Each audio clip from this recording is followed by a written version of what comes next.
नमस्कार दोस्तों, Rohit world GS classes में आपका स्वागत है। आप 23 दिसंबर की ये खबर देख सकते हैं। Bhagavad Gita and Vedas should be incorporated in NCERT text books. यानी कि अब एनसीईआरटी की किताबों में आपको भगवत गीता और वेदास का ज्ञान भी मिलेगा। गवर्नमेंट के इस फैसले के बाद सियासत पूरी तरीके से गर्मा गई है। अपोजिशन का कहना है कि गवर्नमेंट एजुकेशन सिस्टम का भगवाकरण कर रही है।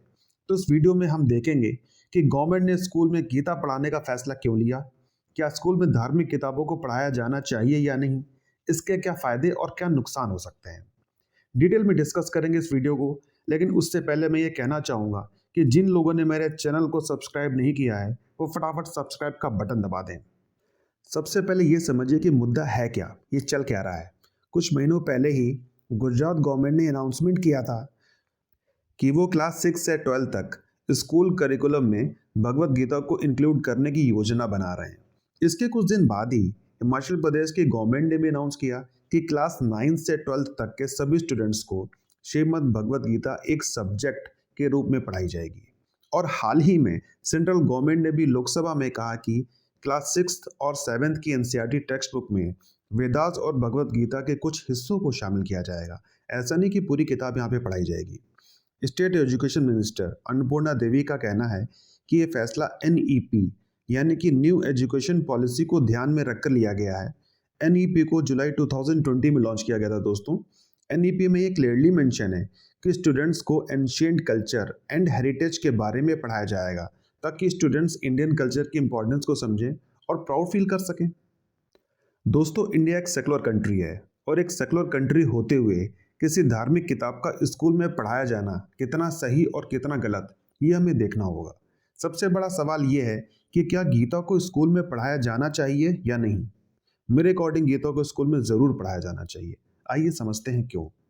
दोस्तों, ज़रा सोचिए, अगर आपके पास बेशुमार एनर्जी हो लेकिन अगर वो प्रॉपर चैनलाइज ना हो, एक डायरेक्शन में ना हो, तो क्या एनर्जी किसी काम की है।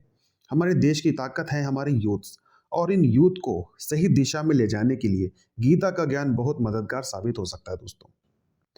क्योंकि गीता सिर्फ एक धार्मिक किताब ही नहीं बल्कि ज्ञान का एक भंडार है जिसमें मनुष्य के जीवन से जुड़ी मुख्य 18 ज्ञान की बातें बताई गई हैं, जिनसे मनुष्य क्रोध, ईर्ष्या और लालच जैसी बुराइयों से मुक्ति पा सकता है।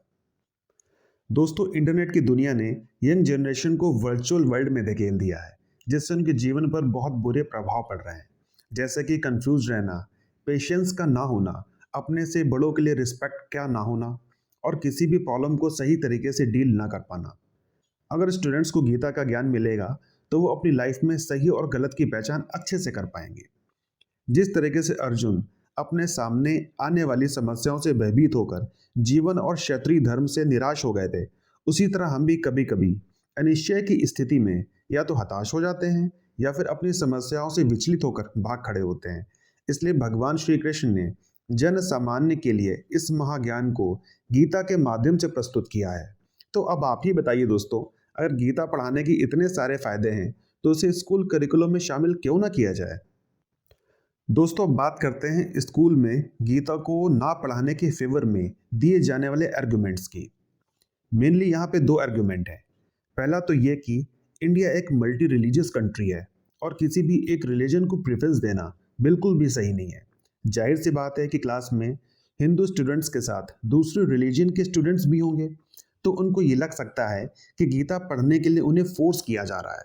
और अगर ऐसा होता है तो गीता को पढ़ाने के पीछे जो मुख्य उद्देश्य है वो ही खत्म हो जाएगा। दोस्तों, बात करते हैं दूसरे आर्गुमेंट की। दूसरा आर्गुमेंट ये दिया जा रहा है कि किसी भी रिलीजियस बुक को स्कूल में ऐड करना कॉन्स्टिट्यूशन के आर्टिकल 28 का वॉयलेशन है। कॉन्स्टिट्यूशन के आर्टिकल 28 के अनुसार पूरी तरह स्टेट फंडेड किसी भी एजुकेशनल इंस्टीट्यूशन में रिलीजियस इंस्ट्रक्शन नहीं दी जानी चाहिए। तो अब इसका सोल्यूशन क्या निकाला जाना चाहिए। एक पॉसिबल सोल्यूशन ये हो सकता है कि पूरी बुक को शामिल करने के बजाय उसके कुछ रिलेवेंट पोर्शन को लिटरेचर की बुक्स में चैप्टर्स की तरह ऐड कर दिया जाए। इससे स्टूडेंट्स को धार्मिक ग्रंथों का ज्ञान भी मिल जाएगा और कोई कंट्रोवर्सी भी क्रिएट नहीं होगी।